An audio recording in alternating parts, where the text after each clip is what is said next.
Live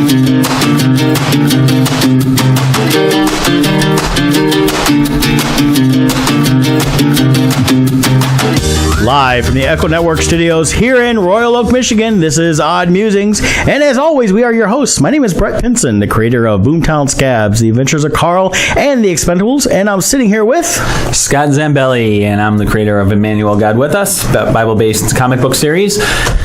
And I'm finally moving on issue 2 again. After months of, I've been rebuilding my real estate career so much these last few months. It felt good. I'm starting to get back into drawing. Feeling great. Yes. So, good. Watch out. I'm back. Yeah, both of us, we were talking pre-show here. Definitely been working a lot. We're both trying to get a lot of things back on track. And we were just like, as we were playing up the show today, he's like, what'd you do this last week? I was like, I worked.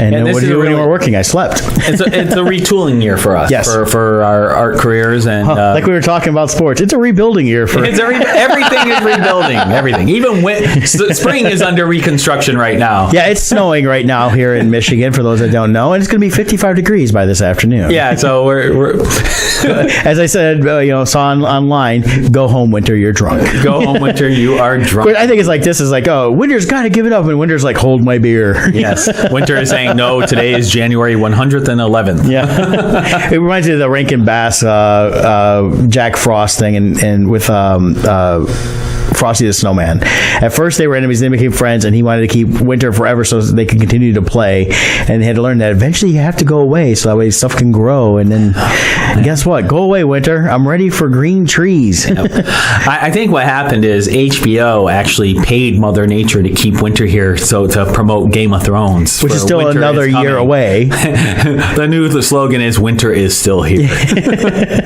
You've waited 2 years. Winter's been here forever. Stark. Take your winter elsewhere. Ned Stark must die. Yeah, this is making me be pro Lannister. Yes. So both of us have been working hard. Yeah, so you've been busy with the Shipped. Doing Shipped, yeah. And that's been going really well for you. Yeah, you know what? Part of it is just working it hard and putting as much into it as I can, just trying to get things to a certain point.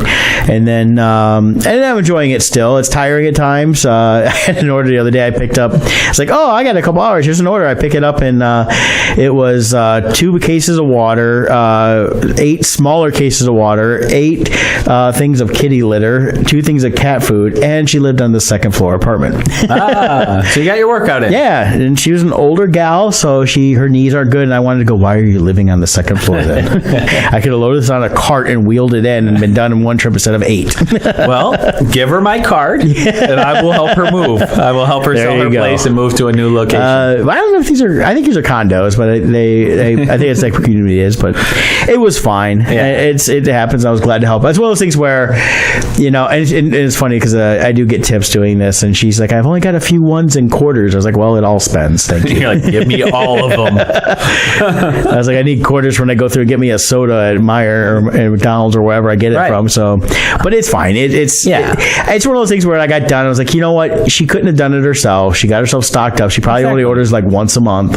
Like for this stuff, and it's all heavy stuff like that. It's like you could break it up, but at the same time, who she got to do it for? So it's a good thing that's where Shipp's around, and I get to help people out like that. Yeah. And then other people are, you can just tell it's just so busy, but I enjoy doing it, meeting different people, and driving around and seeing different areas of Washtenaw County, which is primarily where I do it at. So and that's one of the things too. Like even with our art and doing Comic Cons, both of us, we really enjoy meeting people, and that with Shipped, you're always meeting new people. And for me, with real estate, with all this is the busy time now, and I've been having tons of appointments with people and meeting with them, going over their home values, and it's just fun meeting the people and finding ways of helping them. With Shipped, you're helping them.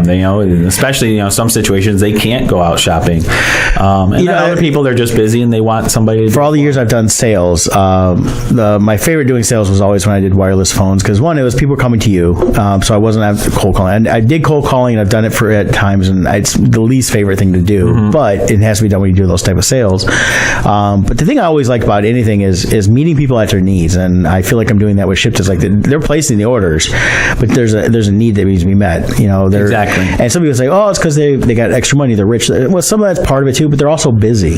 Right. I delivered to a gal. She goes, I have 2 young kids.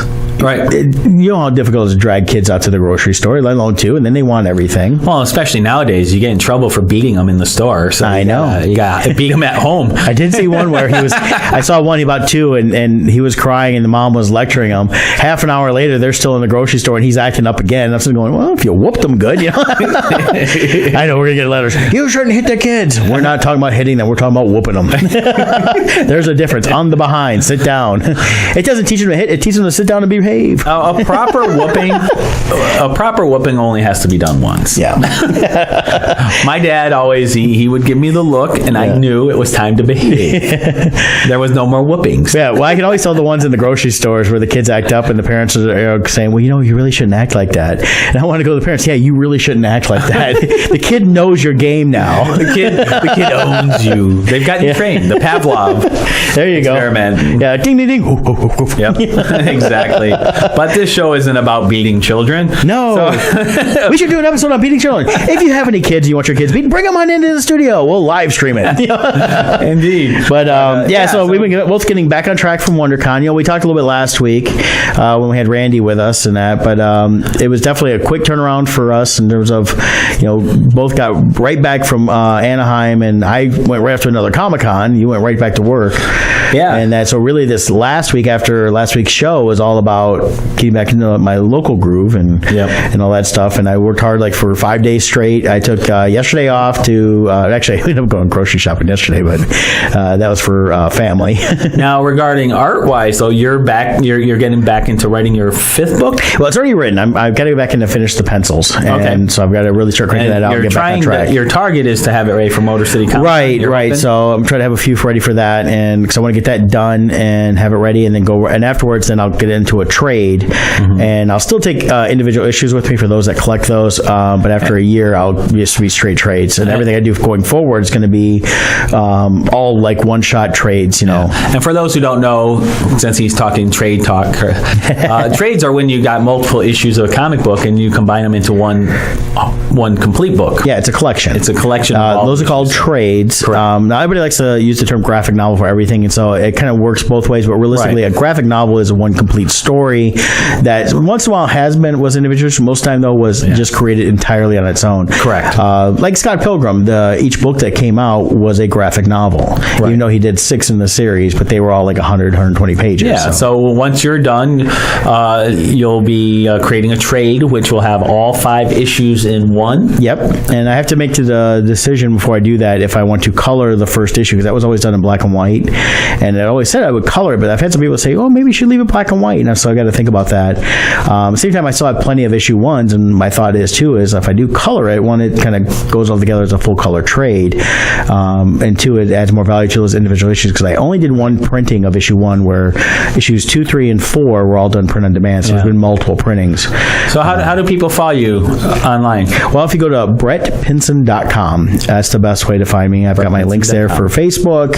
You can message me there through my email, pinson.brett@gmail.com, and stuff like that. And then, of course, you've been working, like you said, on issue 2 of your Emmanuel. Yep. So if you go on facebook.com/The Art of Scott, you can see the progress there.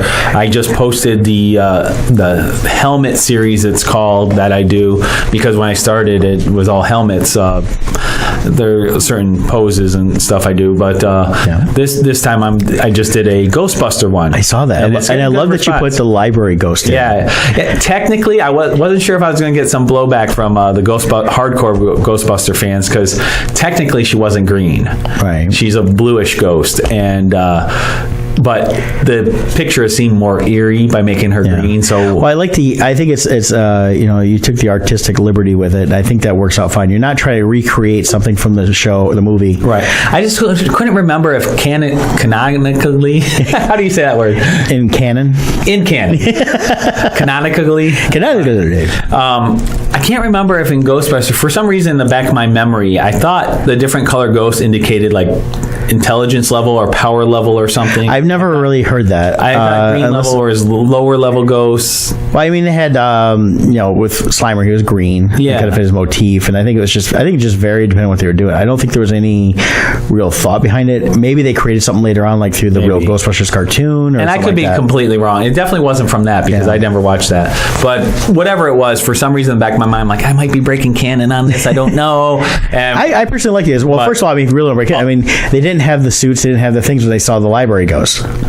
True. Because at the beginning they were dressed up normal, and they're like, oh. So I was just thinking, like, if people complain, I'll say, well, this isn't technically the librarian. It's like her twin sister that works at an office building. There you go. I like it. Now, are you going to do other ones of Ghostbusters, or just stick with the one? I mean, like we've talked about. I know it's before. Helmet series, so it really this could be any one of the four. It could be any one, or it can be yourself. Yeah. That's the nice thing about the Helmet series, because you don't see the faces. Right. If you want to imagine that it's you.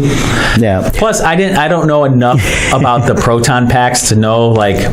So I found one that's in the Ghostbuster groups use. So I got the details from that. So it should be accurate. But I don't know if there's technical differences between the different characters. Well, I know they don't have as strict rules like the 501st on screen accuracy. Right. I know a lot of them try to really have it as close to one of the versions, whether it's Ghostbusters 1 or 2. And I think each one had some slight differences on them. So since I didn't know those rules, and I'm the geek on Star Wars. I know all that stuff on Star Wars. So since I didn't know that, I wanted to make sure there was no indication of what character that was. That way it can be whichever character you want it to be. So, but anyways, long story short, actually that became a long story. It should have been a short story. I'm getting a really good response online. I liked it. I thought it was cool. Maybe you have to share it out on the Odd Musing site for those that listen that aren't following you, so they can find it. It will be available this weekend for Flint Comic Con, which we're both preparing for. We both place orders with International Minute Press. Right, I'm going to go pick those up for us since it's on my way home. And if Joe's there, I'll say hi. But it sounds like Bridget's there. That's Joe's wife. She's awesome. Yep, we spoke to her today, and she's always awesome. So she's definitely Joe's better half. Well, yeah. She's way above Joe's pay grade. She's like Joe's way better. Above. She's Joe's better 80%, not just half. I look at it and go, Bridget, what were you thinking? It's Joe. We know Joe. No, I like Joe. Just kidding. Joe's awesome. I talked to him a couple times last week and that stuff because he was concerned about a couple things and that. And then Joe does a wonderful job, and so I'll just segue over into the whole International Minute Press, which is Joe's. Imp, also known as Imp, not to be confused with Tyrion Lannister, is in Plymouth, Michigan, and they print, promote, and design you. They are artist owned and operated. The team offers specialty printing services, custom graphic designs, marketing consultation, and promotional products to boost your business. Imp has the services and skills to help artists and entrepreneurs looking to take their business to the next level by exceeding client and customer expectations. So visit them online by clicking their logo or by going to our sponsor page, I should say, at oddmusings.com. You can click their logo on our page over there, or go to www.myprinter.intlminutpress.com to learn more about their locations and services they offer. For the latest happenings and promotions, follow them on Facebook and Twitter. And I'm going to reveal today a super special promo. Dun, dun, dun. Today, they have this amazing deal that they have made available to me as a Keller Williams realtor. For 1,000 business cards. It's double-sided, full color, only $25. It might be $24.99, something like that, but roughly $25. I don't have it in front of me. I'm going off the top of my head. So give them a call at 734-414-6203 and tell them promo code KW Promo. That's for Keller Williams Promo. I am extending my real estate services promo over to you, the listener. So take advantage of that. And don't forget to mention Odd Musings, because besides that deal on your regular print needs, they do a 20% discount when you mention Odd Musings. That's right. So although that'll be separate from this deal. Yes, it is a separate deal, not combinable. Can't stack these deals.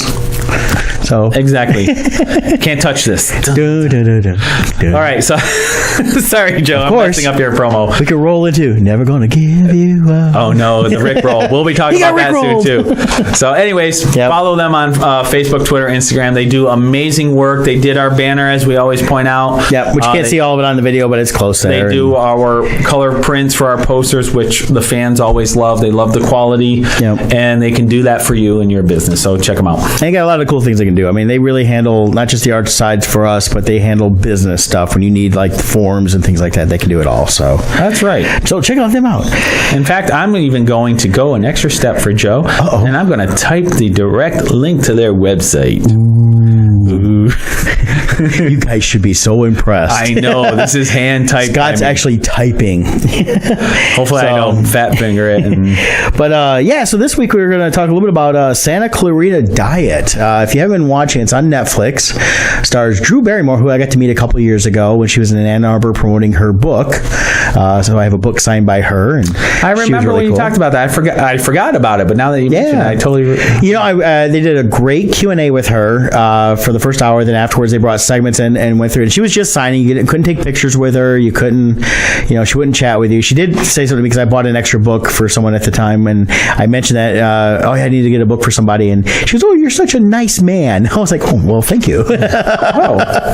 So, but she signed them all the same way. Big old heart, Drew Barrymore, stuff like that. So it was kind of cool. I enjoyed it. And I've read through her books. There's a bunch of different stories of her life and things like that. So, and it's not about the early drug stuff or anything like that. It's kind of more her current life. And that she probably doesn't remember those years. No, I think she already wrote a separate book on that. Oh, did she? Okay. But so that was kind of cool. But when this first came out, I was surprised to see. I was like, "Oh, Drew Barrymore starting in a show on Netflix." You don't expect it. It's got Timothy Olyphant in it, and it's just fantastic. And I forget the actress's name that plays their daughter, but she does great. She is wonderful. I gotta look her up because she reminds me of some other actress, an older actress. Yeah. But I can't place who. Yeah. And it's like her, and then the guy that plays her friend that helps out. He's great too. He's got that friend zone geekiness going on. That's hilarious. In that. Yeah, the show as a whole, it's just there's something about it. It's this fun blend of quirky humor with dark humor that really works. It reminds me a little like Pushing Daisies, things like that. It's got that quirkiness to it, mixed in with the iZombie feel to it as well. Yeah. So there's a little iZombie-ish to it where it's not they know they're zombies, but they're not, basically just brains. It's all about them living lives where like, oh my gosh, I now crave human flesh. Yeah, the daughter's name Abby is the character name, but the actress is Liv Hewson is her name, and then the Eric, who is her friend, right. Who semi-friend, semi-boyfriend, they don't know yet what they're doing. That's Skylar Gisondo.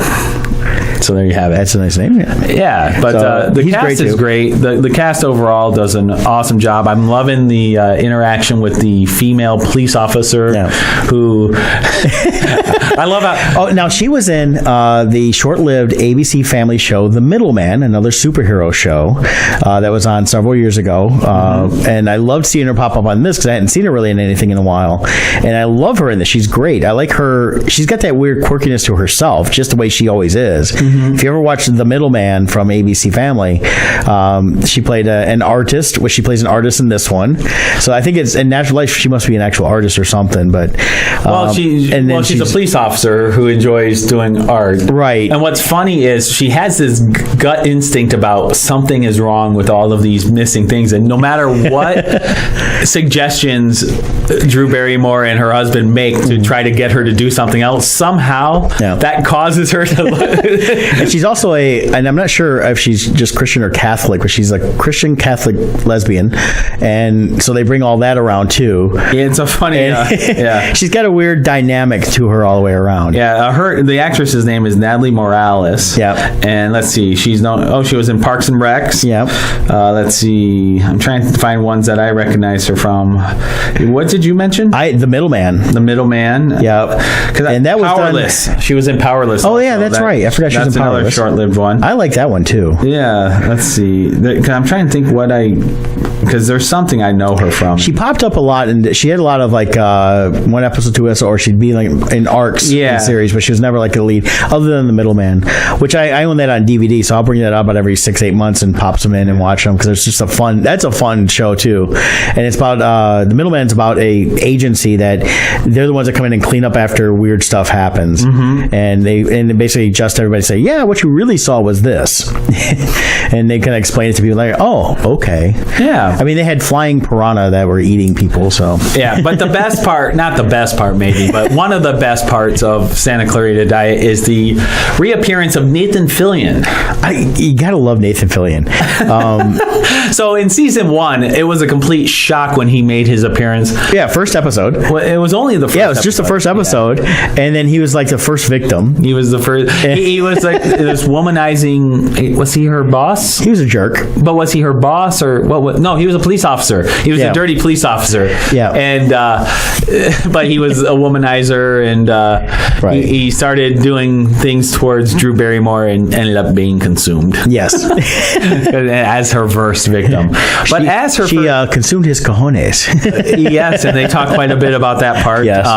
And the size being rather small, which I thought was funny. But I liked how they put the twist to bring him back, because being her first kill, they didn't know to kill the brain. Yes. So they have a housing development coming in, and they're going to build where they buried the body, so they have to now unearth Nathan. His name's Gary in the show. Yeah. They have to unearth Gary to move the body part somewhere else, and the head is still alive. They find out, so his head's been buried for a year, actually 3 weeks. It's only been a few weeks. It's only been a few weeks. The beauty of the show is the first season takes place over not even a full 2 weeks, about a week and a half. The second season is like about a week. Yeah. So the head is still talking. Yes. So he's been by himself for 3 weeks, just in the dirt, and they decide to move his head into their house and place it in a vase. Yeah. And where they get sage advice now from Gary. Yeah. Well, I like the fact that Timothy Olyphant's character goes and visits him in the garage, and then they move him to a storage unit. But he's hanging out with him like they're buds. Well, yeah. Well, at first he wants to kill him right away. Right. But then he has some final request before he dies, and then Timothy Olyphant starts liking him and doesn't want to kill him. So it's just a funny story. And let's see, what are their real names? The Hammonds. That's right. Oh, the Hammonds. And it's funny because they're realtors. Which when you're a real estate agent, you learn that it's realtor. There's no I or A in between real and tor. It's together. But a lot of people will pronounce it realtor or realator. And what's funny is they pronounce it wrong. Yeah. And then they have these competing real estate agents who are jerks in there. But they point out how they always say it wrong. Too. The gal was from Psych. Yep. And then you got Joel, the husband of the other team there. He's in a ton of stuff. He's in Talk Soup, and he was in Parks and Recs too. Was it? I think so. Yeah, one of those. I've seen him pop up a lot too. He's one of those guys I've seen a bunch of places, and I recognize him, but I don't know. Oh, what's his real name? So. I know his name, and I'm blanking on it. Yeah, Maggie Lawson is the gal from Psych that plays the other realtor because they're realtors. Let's see. Oh, Portia de Rossi was in this. What? When was she in? 2 episodes last. I think she was in the first season, right? She was. I don't remember her being in it. It's been over a year. Joel McHale, yep. Yeah, Joel McHale. He cracks me up. He's a funny one. Yeah, I've seen him in different stuff. He's funny in that. But I like that the different people are getting in and the way they are playing roles. Like Timothy Olyphant, I loved him in Justified. And if you've not seen Justified, it's a great show. Mm-hmm. He's kind of more serious. It's set in Kentucky. A very different role. And then he comes to this, and he's where Justified, he's basically with like almost no fear. This one here, he's very timid. Yeah. The other thing I like about this show is zombies are a very oversaturated genre right now. After Walking Dead really hit. You got Walking Dead, you got Z Nation, you got the George Romero's, you got the movies, you got the iZombie. Then just books in general, when you go to Comic-Cons, there's tons of zombie stuff. Yeah, everybody wants to do something zombie. So. Yeah, but what's neat about this one, it's a different take. Yeah. I think it's a unique take on it. Especially the blend with the humor and everything else. Right. But I find it funny that it's a husband and wife. The wife is now a zombie, technically, and they call her undead. but they want to make their marriage work still, and they want to be a normal family. They want to be a family, to raise their daughter, and they got to figure out how they're killing people. Yeah, and it's funny. Like, we've killed people, we've murdered people. Yeah. Well, and the daughter keeps pointing that out. But they were bad guys. Every time they try to discipline the daughter to make her a better adult, she's like, "Really, you're lecturing me, and you just said you just ate somebody." Well, yeah, she has there's a girl at school that was broke up by the boyfriend. He was just really nasty to her online. So she gets fed up with hearing the stuff at the lunch. She grabs a tray and smacks him across the head. Yeah, and which made her the tray girl. Yeah, and that also is when we get introduced to the other real estate couple, and find out that we'd already met them before, but find out that it's their son. You can tell that's where his jerkiness comes from. Right, and they are like the arch nemesis of the Hammonds, which is Drew Barrymore's. And they're trying to find what's something dirt on the Hammonds. So yeah, so good stuff. I definitely recommend it. I enjoyed it a lot. It's funny. I ended up watching it while in Indiana. We had Netflix that was built into the TV at the hotel. Yeah. So I watched several episodes then, and just enjoy the heck out of it. In fact, it's one of those series I'm gonna have to go back and rewatch it from the beginning now. Right. Because I know there was things when I was watching. I was like, oh yeah, I forgot about that. Oh yeah, I forgot about that. Because it's been a year. And so we haven't really given any spoilers. I mean, we talked about some of the cameo type stuff, but definitely watch it if you haven't seen it. The direction they take and the ending of the season, I think, really sets up a really interesting third season. Yes. Third season. I like how it ends. So I think you'll be... And we've met other ones. And they've also... The second one's kind of finding the source of the infection. Yep. But how much that really is the only source is going to be interesting to find out. Yeah, season 2, we already have a source where Walking Dead is now like 30 years old and we still don't know what's going on with it. Well, that's because Kirkman says, I'll never reveal. I don't think he really has a... I personally like the... I think he does know now. I think he does have an ending. I read something where he said he does have an ending written, and but he's not doing it yet. Yeah, I always liked Zombieland. It was some guy ate a bad sandwich from a gas station, and that broke out the zombie apocalypse. It could happen. It could happen. Yes. So, in addition to Santa Clarita Diet, what else is on your watch list right now for TV? Speaking of Nathan Fillion, he popped in through the second season of Series of Unfortunate Events. The Lemony Snicket Series of Unfortunate Events. I saw season 1. Yep. Well, I haven't started season 2 yet. You finished season 2. I finished it. It was great. What I love about this, they started with the first season, was every 2 episodes takes place over one of the books. There's I think 12 or 13 books total. So they did 8 episodes last year. They did 10 this year. So that covered 9 of the books. 9 books. So that means what they've got left for season 3 will be the rest of the books. And my understanding is they're only doing the 3 seasons. Mm-hmm. And so every 2 episodes, it's even though they've done this 1-hour segments, you basically got a whole movie there. Did you read the books? I did not. Okay, I did. But after seeing this, I'm thinking, I might want to go and read them. I think I may have the first book somewhere. Because I remember with the Jim Carrey movie, I believe I got it with it when I bought it on DVD. Yeah, the Jim Carrey movie was well done too, but I gotta tell you, Neil Patrick Harris is the man, though. Oh yeah, but Jim Carrey did an awesome job. Oh no, he did. But the format is so much better here because being a Netflix series, they can cover so much more. Whereas with the Jim Carrey one, you had 2 hours to cover all the information. So I believe the movie itself really only covered the first book too. So I haven't watched it in a long time, so I have to go back and watch that again and do a comparing and contrasting. And the other benefit you get on the Netflix series is Patrick Warburton. Yeah, Patrick Warburton's awesome. He's got that dry, sarcastic delivery that's perfect for this. Yeah, because the way he introduced and does the voiceover stuff when needed lends to the whole thing. And I still love the fact that it's between Lemony Snicket and then Count Olaf singing the theme song, basically warning people, you don't want to watch this. Turn away. Don't look. And doesn't the theme song change? Yes. Yeah, they change it up based on what's going on. Yeah, Count Olaf is singing it. Well, it's Neil Patrick Harris. Right. And it always starts with the look away bit, and then it goes into, here's what's kind of catching you up. Yeah, I like that they do that because it just makes it interesting. So, but yeah, they had a lot of guest stars this year. Nathan Fillion's on it this season. Yeah. Sarah Rue, which some people know and don't know, but she's popped through TV for years. She was on, I forget what series back in the early 2000s. She lost a lot of weight. She did one of the weight loss things, so she was always talking about that and a couple of things I saw her in. But I've always liked her because she's funny.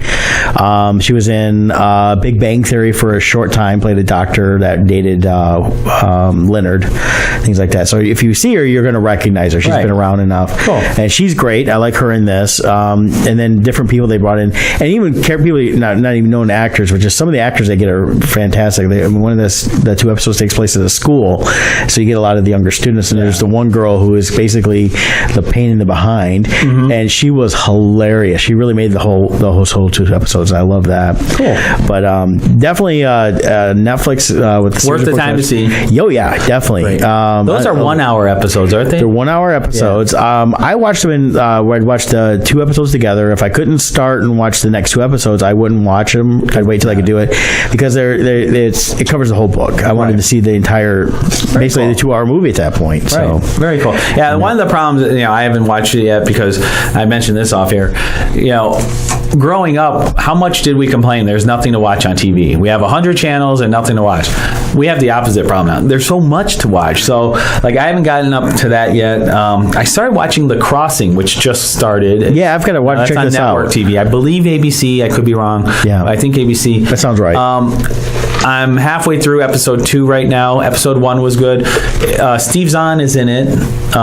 He's playing a very different role in this. A little sidebar. He was in one of my favorite movies, That Thing You Do. And for those that come see us at the Motor City Comic Con, the guy that played the bass player is going to be there. He was also in Empire Records and other stuff. So. Yeah. But the basic premise, it's basically there's these fugitives who wash up on a beach, and it turns out they're Americans. Excuse me, I got a dry spot in my throat. Yeah. They're Americans but they're from the future. I think they said 150 years in the future, and they're escaping what's going on in the future, and they've come back here, and things are unfolding. So check it out. So far, it's good. I want to see it because when Scott told me he was watching it, we talked on the phone yesterday, and I was like, oh, it sounds like that South Park episode where the guys from the future came because the whole world's destroyed, and they were now all just this kind of blandish color, and they kind of gave them a bad name. They called them Goobacks, which is not a good name. No. And that, but also set up the guys running around going, they took our jobs. Yeah. So we're going to get guys from the future, and this one going, they took our jobs. But I want to check it out because it sounds actually kind of interesting. It's fun. I enjoy stuff like that with shows like Continuum, where they dealt people coming back from the future. And the hard part though is it's on network TV. It's like because there's so much. It's like so now I'm trying to watch this, and then it's like last night I'm like, oh, I fell behind on Shield. Now I got to go back and find it. I got to get caught up on 2 episodes of Shield, and then it's there's all these shows. I like the format of Netflix where I can just add to my watch list, and when I get to it, I watch all of it. Right, and then it's off my to-do list. And that's the hard part because I've got shows sitting in my DVR still. Like I haven't finished the Librarians. I like that show. Right. I got like 9 episodes in there. Yeah, it's so hard. I used to watch. The struggle is real, man. I've had to cancel a couple of shows off. Like I'm just never going to get to them. If I catch them on Netflix or Amazon Prime or even Hulu down the road, that's great too. But now I just can't because there's too much with the amount of time there is, and when you get so much time to watch everything. And yeah, it's hard. I mentioned I finally finished Star Trek Discovery last night. So yeah, which actually Star Trek Discovery news was they cast Captain Pike for season 2. That's gonna be interesting considering Pike popped up twice in the original series. He was in the original pilot, and then when they reshot it again, they brought Kirk in. They brought Pike back later on to use some of that footage, so they could make the episode where they had basically Kirk was on trial with Pike. And what's interesting with that is actually it was supposed to be Pike in the original series, but the actor didn't want to come back. Yeah. So then they created the role of Captain Kirk to replace him. So it's hard to imagine Star Trek without William Shatner, but had that actor decided to do it, we wouldn't have had William Shatner. Yeah, and if you see the original pilot, The Cage, with Captain Pike, it's a wholly different feel to it. Oh yeah, networks came back and said, okay, since he's not coming, here's our changes. What cracks me up is Spock in that one though. He looks like he hasn't. He needed to go to a barber. So like his hair is like all. I think they were trying to make him more savage looking. Yeah. Or something. His hair. Whereas they also had she ended up being Nurse Chapel. She was actually running the bridge. She was on the bridge. Yeah. Which ended up being Roddenberry's wife in real life. So the real question, though, is if they are going to have the Enterprise more and they're going to involve Pike, is there going to be a Spock? Well, that's what I was wondering too, because you've got Spock was with Pike, and they'd already set it up in canon basically that they were together from the beginning of the Enterprise. So Spock was who started on the Enterprise, right? And you had the legendary portrayal of Spock from Leonard Nimoy, but then in the JJ's universe, the Kelvin timeline, Zachary Quinto. Quinto did such an amazing job portraying Spock. Can you find a third actor who will do? I mean, that's gonna be interesting. The role of Spock is so cemented between those two portrayals. It's very iconic. I mean, whoever they get is gonna have to really match those two. My recommendation: hire Zachary Quinto. Yeah, he's not doing anything. Well, yeah, what's he in right now? Well, he's waiting to see if Tarantino does a Star Trek movie. So yeah, bring him in and have him be the Spock for this series. And maybe they will, because I mean, look at they had the first season. They had Jason Isaacs. I mean, I think that's a big deal, because he doesn't do TV, and he did this first season here, and that's not a spoiler. He only announced he was doing one season, and you'll see what happens when you watch it. But yeah, I think it's interesting. I was very hesitant of the show. I've mentioned that before. I liked it, but it was like everything they're saying, how it ties in. When you get to the end, it's like, okay, I see what they did. Basically, they kind of retconned themselves so they can make it tie in without really tying in. Yeah, from what I'm reading, the stuff coming out from the studio now, I think they're kind of doing a reboot. Not a reboot per se, but they're doing a hard turn to really try to make it more proper for the timeline. It'll be interesting to see how the Enterprise actually looks. The outside looks like the original Enterprise. Are they going to keep the inside the classic 60s look, or are they going to try to update it? Well, they updated the outside still. Yeah. They made it fit with that universe while keeping the form and the classic feel look, of the classic. So I want to see how the controls personally, are. I thought they did a good job. I really did. I thought they did a good job with how they represent the Enterprise to fit in with both of those. So yeah. Well, that'd be interesting to see on that. Yeah. Another series that's starting up a week from Sunday. I showed Scott today. Westworld Season 2 did a premiere thing where we're going to give you some spoiler tips, and here's what's coming. And it was great. It starts off with the Bernard character, and he wakes up on a beach and he's walking through the town, and they did the best Rickroll ever. Yeah. It cuts over, and if anybody watches Westworld, I love the first season, but one thing I loved about it was the music. They took American rock songs, basically, but made them sound like Old West songs with the player pianos. And I think it was kind of cool, because it kind of makes it gives that familiarity for people that are from now that were going to this theme park, which is Westworld. That's basically what it is. Yeah, Westworld is such a well done series. Yeah. I'm looking forward to season 2. Yeah, it starts a week from Sunday on HBO. But once again, can't binge it. Yeah, you got to wait week to week, and that's the hard part. I think I kind of semi-binged it last year, because I missed the first few episodes because of all the travels and everything else I was doing when it came out last year. And I watched like the first 5 episodes with people hearing it's a really good show. It's a good show. I watched it. I was like, oh my God, this is awesome. Yeah, very well done. I like the twists and turns that the story takes. Yeah. And it sounds like, from what I'm reading about season 2, there's more twists and turns coming. Well, there's like a samurai world. I think there's an undersea world or something like that. There's all different worlds. There's at least 4 different worlds they've mentioned that. Now, from the original movie, which it was written by Michael Crichton, there was these 4 worlds established in that one, but it always took place in Westworld, because it was just an hour and a half movie. Right. Definitely has a very 70s feel when you watch the original one. I've watched it. Kind of doesn't hold up as well as it should have, but it had Yul Brynner in it. But I liked it. It was like, okay, this is kind of fun. It's a little campy, and you can tell why I didn't do anything after that, because it didn't make any money. But for them to reimagine it like the way they did, and to expound the storyline more, there's a lot of those elements they brought in. They had the gunslinger from that, which was Yul Brynner's character, is in this one, and they haven't established if he's just like Yul Brynner's, where he was an android basically. They've kind of said it, but they're hinting at he's like was one of the original creators that has had modifications done as he's to keep himself alive, basically. Yeah, so we'll see what happens there. And so I'm looking forward to that, and that starts up like I said, a week from Sunday. And then we were talking about too. I noticed yesterday, Pauley Perrette from she plays Abby on NCIS, filmed her last scene. After 15 years, she's leaving NCIS. Yeah, they announced that at the beginning of the season, so that's also not a spoiler on that. They didn't explain how she leaves. My hope is they don't actually kill her off. I'd like to see, like, Tony left 2 years ago now. Personally, I don't think they will. I doubt they will. I think she's the type of character that, if they did kill her off, it would crush a lot of fans. She has such a following. Second of all, having a character like that, they could bring her in as guest spots down the road if they wanted. That's what I'm hoping. It's like even with this season especially, they've brought in Senior, who was Tony DiNozzo Senior, and he mentions Junior all the time. Like, oh yeah, I saw Junior over in Europe. He's still there with his daughter from Ziva, and so even though the guy that played him has got the show Bull, right? I'd like to eventually see them have him come on for an episode or two, kind of to forward his storyline, even though he's not really in this series anymore. Well, he didn't change his look at all for his new character, so he could just walk on any time. He could, but he's actually put on weight. No, but I mean, he's just getting the dad bod. He's in Europe with his daughter, so yeah, that would work. But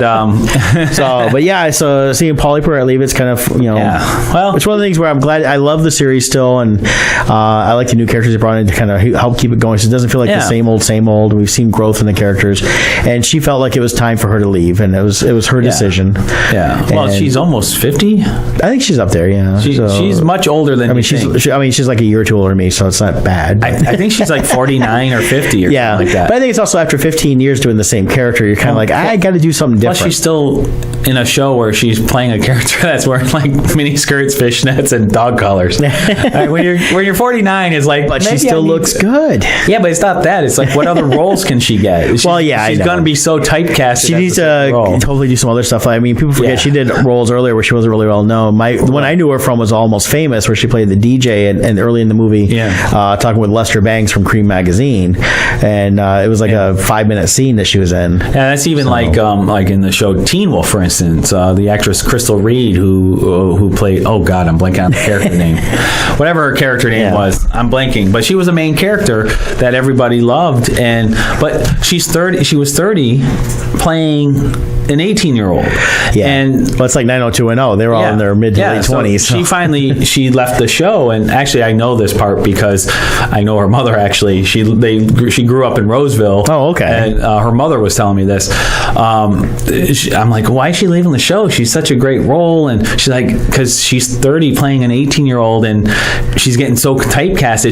When she's going for other auditions, they're not seeing her as a 30-year-old. They're seeing her as an 18. Yeah, and so they're thinking of her character she's currently playing, and it was giving her problems. So she's like, I got to leave if this is all I'm going to ever do. Okay, but so it was time to leave. Right. And that I'm betting with Abby, it's the same thing. Well, we don't really see her in anything else. So, and the thing is, I know she was stuck around for all the negotiations, so I know she's made good money, and if she's been smart with her money, she's going to be fine. Oh yeah, and that stuff. But she never if you did love acting, but if it's something you love to do, you want to be able to play other roles. Right, and you've got to move on. And that's why, it's like even Michael Weatherly played DiNozzo. He left. He wanted, and he created help work with the executive producer the show Bull, which is created by. But when I see that, I still see DiNozzo. He's not that much different. Well, no, but if you ever saw him on was it Dark Angel, he was basically the same thing, except he was in a wheelchair the first season. Yeah, if what he needed to do, what any of these guys need to do, if they really want a different role, you got to do something completely different. Like DiNozzo, I don't think a role where you shave your head, lose 30 pounds, and be a crack addict. Yeah, and everyone will be like, I don't think Weather wants to, but I enjoy Bull. If you haven't watched it, I like that show too. Now, the master of never changing anything, was Tony, the ex-boxer from Brooklyn. Tony Danza. Every job he did, he was Tony, the ex-boxer from Brooklyn. Well, no, when it was Who's the Boss, he was Tony, the ex-baseball player from Brooklyn. Okay. He really shaked it up for that one. It's like, what? And then he had the Tony Danza talk show for a little while. Last I saw, he actually was teaching high school for a little bit in Philly. Yes. And I don't know if he's still doing that or not, but you gotta love Tony Danza. He built a career on being Tony from Brooklyn, which in real life he's Tony from Brooklyn too. It's like if somebody called you a different name on set, you just wouldn't respond. I know. It's like, we'll just call him Tony. Hey Tony, what? Are there any other actors like that where they only went by their real name for There's a few here and there. There was someone else like that, and I'm blanking on who it is, but oh my God. There's someone, what's your name? Great, we'll just give you that name. Yeah, you're just that in everything you do now. That cracked me up. But somebody else who has a name that they don't change. Well, Loringer. Yes, Loringer Family Chiropractic. I was just there yesterday. Got my weekly. I annually weekly. I go every week. Annually. Yes, there we go. Loringer Family Chiropractic. Their journey to wellness begins here. You build a healthy lifestyle with chiropractic care. At Loringer Family Chiropractic Center PC, located in Belleville, Michigan and Dexter, Michigan, they take great pride in providing the finest chiropractic care to each and every patient. Loringer Family Chiropractic offers on-site digital x-rays, massage therapy, orthotics by foot levelers, young living essential oils, aromatherapy, all with a full line of vitamins in a family-oriented environment. Give them a call, 734-697-4244. That's their Belleville location. And you can set up an initial consultation either in Belleville or Dexter, or you can visit them at LoringerFamilyChiropractic.com. We do have a link at oddmusings.com for you to make it easy. Besides being a patient, I'm also a friend of theirs, and we're still waiting on the final dates for their Dexter office to be updated. They do still have a Dexter office. They just built next door. They bought a house that they're renovating, and to make it a full office and offer everything there. And once they do that, I'll do a couple videos from Odd Musings. We're going to get a hold of Dr. Corinne now and try to get something set up to have her come in to really talk about chiropractic care and what it really means and kind of get into it. That'd be great. Because I know I'd done it years ago and then didn't go for many years thinking, I was like, yeah, I guess it kind of worked. And then I was kind of encouraged to go back. And I got to tell you, I noticed a big difference, especially like I mentioned earlier about working and carrying all that stuff up a flight of stairs. I definitely needed to be adjusted this week because things were off balance. My shoulders fell off a little bit and things like that. And so you can feel things move and you hear the cracking. That's just, the releasing of different gases between the nerves and points, stuff like that. But the main thing is aligning the nerves so things are working properly. And, it's not an instant heal, but it helps your body to heal from any damage you've done to it. So definitely check out Loringer Family Chiropractic. Awesome.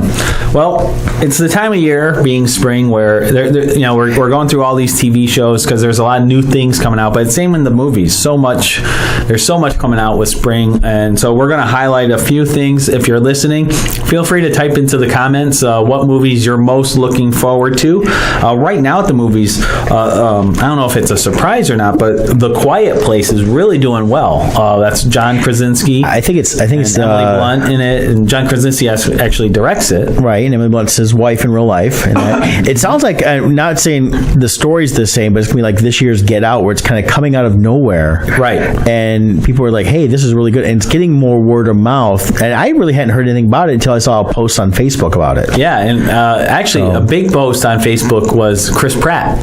Okay. He did a live stream after seeing it, and he's just like, oh my God, you got to go see this. That was an awesome movie. I mean, Chris Pratt was going nuts about it. He had just left the theater. He was in his car, and he's doing a live stream about, go see this. Yeah. So I don't. You gotta love that. Like he was paid to do it. I think that was a genuine. Yeah, because if he's not in the movie, because you don't usually see him doing that about movies. No. And he was just like, oh my God, go now. Well, it was. I mean, you think about like Get Out was that way too. It was out of nowhere. It was like, you need to see this movie. Yeah. And it was a good movie. I enjoyed it. Yeah. So I definitely. It's not usually my type of movie, but I want to see it. Yeah.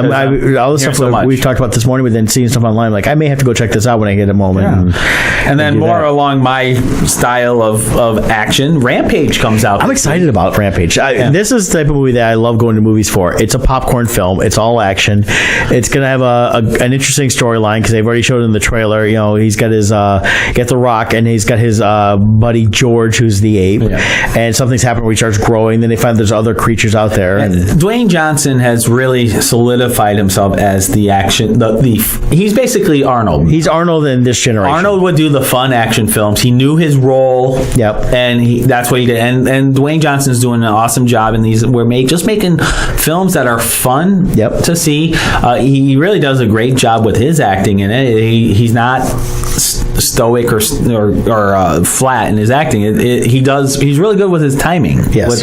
He can deliver the punchlines. He's got good comedic timing. But he can be serious and hardcore at the same time. So, what was it in Jumanji? His stern look, or what they call it? That look. That was his power, wasn't it? Yeah, it was one of his powers. He had the look, and he just flipped his eyebrow up. And they're like, ooh, that was good. Which is great that they play up to some of his natural ways he acts. He's always had the eye thing from when he was doing the wrestling and all that. Yeah, so I'm hoping to have time to see it this weekend. With Flint Comics Con coming up, I don't know, but definitely good. Maybe we'll have to look on Friday night after we do setup, see what's going on, and maybe we'll find it somewhere and go catch it before. Yeah, that could be. So definitely looks fun, though. Yeah. Definitely looks fun. Then 2 trailers came out this weekend for movies that they've been promoting, but these probably are the final trailers. We had one for The Solo. Yeah, real excited about this. We actually learned that Chewbacca is 190 years old in this, so it kind of sets the timeline up. That's the first time in movies I think they've mentioned his age. They hinted that he was over 200 years old in the original trilogy, more in the expanded stuff and not the actual movies, but definitely we always knew he was older and that stuff, so being 190. Wookiees can live quite a long time, and Chewie was on the younger side of Wookiee years. Right. So, I mean, 200 years is the only thing he lived like probably almost like 1,000 years. So. Yeah, who knows? But he'll be the one constant besides R2-D2 and C-3PO and any future movies, I think. Yeah, there's definitely a lot of elements in this. I'm hoping, the hopes I have in it are, Irvin Kershner was involved with the writing of the script and screenplay, he was the writer for Empire Strikes Back. Yep.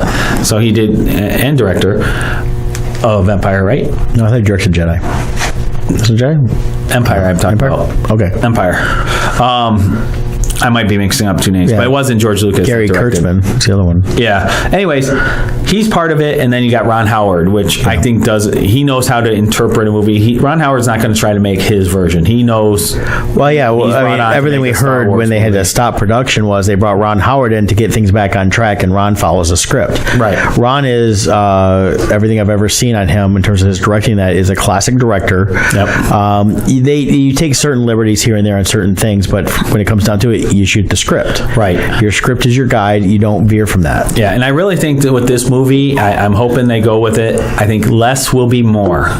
It's supposed to be a heist film. Right. Make it about being a heist film. Don't try to be a deep movie. Just be fun. We're going to get introduced. We're going to learn how supposedly how Han and Chewie got together. Yep.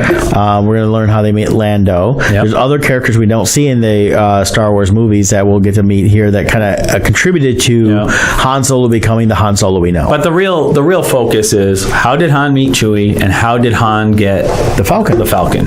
Yeah, this is kind of the origin story more of just Han Solo and the Falcon than anything. Yeah. So. And that's really the main character I really care about most right now is the Falcon. Right. I want to see I'm curious to see what differences there are with the ship versus and we see the look is different, but what specifically are those differences? What special modifications that has Han made, and how does he do the Kessel Run? Yes. We're supposed to see the Kessel Run in this. After my disappointment with The Last Jedi, I was worried about the Han Solo movie.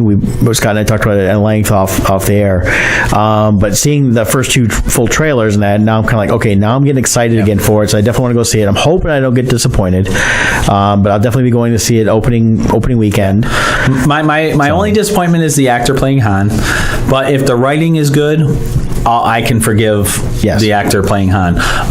It's not who I wanted. I think he's doing a crappy Han Solo job, but based on a few lines, I'll give, we'll see. But I will say, I'm not going to see it opening weekend. You're not? This will be the first Star Wars movie. I don't do that. Won't be doing it. I'm going to wait and hear reviews because I already have Han Solo's history in my head. I read it through the expanded universe. Yeah. And it's well done. And if this movie is crap, I don't need them ruining my memories of Han Solo's other alternate timeline. So, well, I guess after I see it, I'll be texting them going, you need to go see this movie. Well, it could be. But after Last Jedi, I'm not going to go see it opening weekend. It's a shame. Yeah, well... And for those of you who like Last Jedi, more power to you. For me, it was an abomination. So, well, and we'll have to see what happens with episode 9. We start shooting this summer. They're supposed to have it out next May too, so they're rushing through it. Yep. Which I think is more of let's just get this trilogy done because people. We talk to money all you want. Last Jedi lost money. I don't care about doing $1 billion in ticket sales. It lost money. Well, it lost money in relation to what it should have made. Correct. Yeah. Opportunity lost. But we have a lot of other upcoming movies, so if you want to run through some real quick. But the movie I'm really hyped up about more than any is the Infinity Wars. This trailer that just came out is just every little snippet I see. I am like even more like, oh my god! Yep. So I cannot wait. And that's definitely an opening weekend type Thursday night thing. I gotta get online and see. They should be selling tickets now. I wonder if they're gonna do a fan event.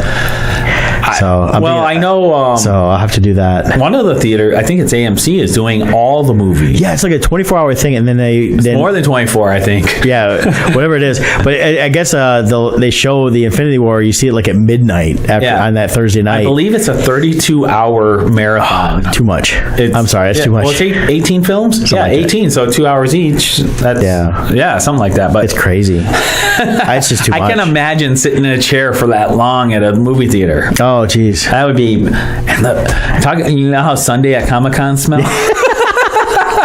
That theater is going to be rank after all.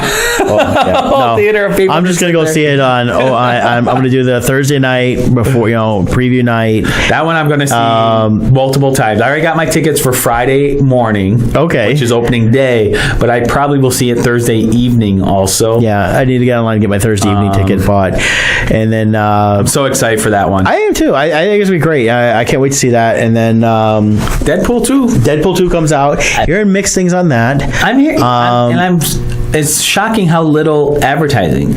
Well, I've seen, it's weird they're doing this more viral stuff where he pops up at different points on like Facebook and things like that. Have you seen any TV? No. I haven't seen any TV I think part of it is they're holding off until it gets closer. Because right now you got so much coming out with Queen Solo and Infinity Wars. But Deadpool comes out before Solo. Right. I feel we're going to see stuff around the time Infinity War comes out. Like, hey, you've already seen Infinity War? Guess what? 3 weeks later, you can come see me. Yeah. And go see Deadpool. Yeah, so we got that coming. And other highlight for me, June, you got Incredibles 2 and Jurassic World. Yeah, both are going to be awesome. Yeah, I'm really excited about those, especially Incredibles. I love all the trailer stuff they're releasing, little bits. Mm-hmm. There was a little clip from, they did like an Easter bit with the kids and all that stuff. Yeah. And so they're doing a lot of fun. Those are my highlights for the next couple of months. They're putting in an Incredibles roller coaster at Disneyland, so it gives me another reason to go back. Yeah, actually in the California Adventure side. So very cool. And that, so I'm excited about that. A lot of cool movies going to come out this year. We mentioned Mission Impossible when we were talking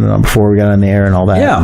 Stuff like that. So it should be a lot of fun. But this weekend, we're going to be at the Flint Comic-Con. Flint Farmers Market in Flint, Michigan. Yeah. The water's good there, so come on up. It's one of the best farmers markets I've ever been to. A lot of great food. They have stuff you can buy to take home, but they also have little restaurants in there that are great.